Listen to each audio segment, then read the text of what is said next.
നമസ്കാരം. Raf talk ഫുട്ബോളിലേക്ക് ഏവർക്കും സ്വാഗതം. എൻറിക്കിനൊരു സ്വപ്നമുണ്ട്. വീണ്ടും ഒരിക്കൽ കൂടി റയൽ മാഡ്രിഡിലെത്തി കിലിയൻ എംബാപ്പയ്ക്കും വിനി ജൂനിയർക്കും ഒപ്പമൊക്കെ കളിച്ച് യുവേഫ ചാമ്പ്യൻസ് ലീഗ് നേടണം. അദ്ദേഹം ഇപ്പോൾ ലിയോണിലാണുള്ളത്. മോശമല്ലാത്തൊരു തുടക്കം അവിടെ അദ്ദേഹത്തിന് ലഭിച്ചിരുന്നു.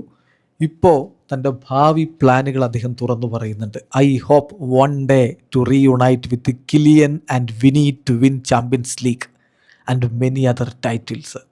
ടെൽഫുട്ടിന് നൽകിയിട്ടുള്ള അഭിമുഖത്തിലാണ് അദ്ദേഹം ഈ കാര്യങ്ങൾ പറയുന്നത്.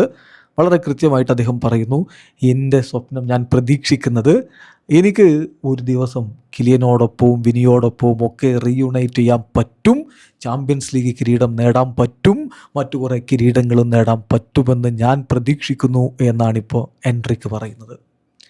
അതിലത് സംഭവിക്കുമോ എന്നുള്ളതാണ് ഇനി കണ്ടറിയേണ്ടത്. അതോടൊപ്പം തന്നെ ലിയോണിലേക്ക് താൻ ചേക്കേറുന്നതിന് മുമ്പ് കിലിയനോടും കമവിംഗയോടും ഒക്കെ സംസാരിച്ചിരുന്നു. അപ്പോൾ അവരാണ് പറഞ്ഞത് നല്ലതാണ്, അതൊരു ബിഗ് ക്ലബ്ബാണ് എന്ന്.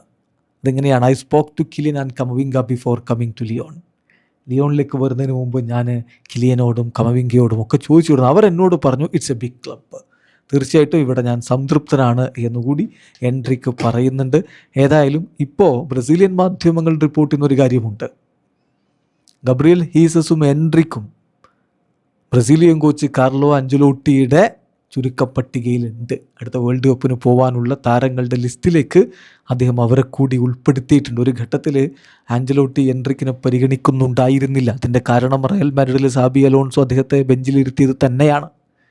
ഇപ്പോൾ വീണ്ടും അദ്ദേഹം മികവ് കാണിക്കുമ്പോൾ അദ്ദേഹത്തിൻ്റെ ബ്രസീലിയൻ ദേശീയ ടീമിനോടൊപ്പമുള്ള കരിയർ റീ ഓപ്പൺ ആവുകയാണ്.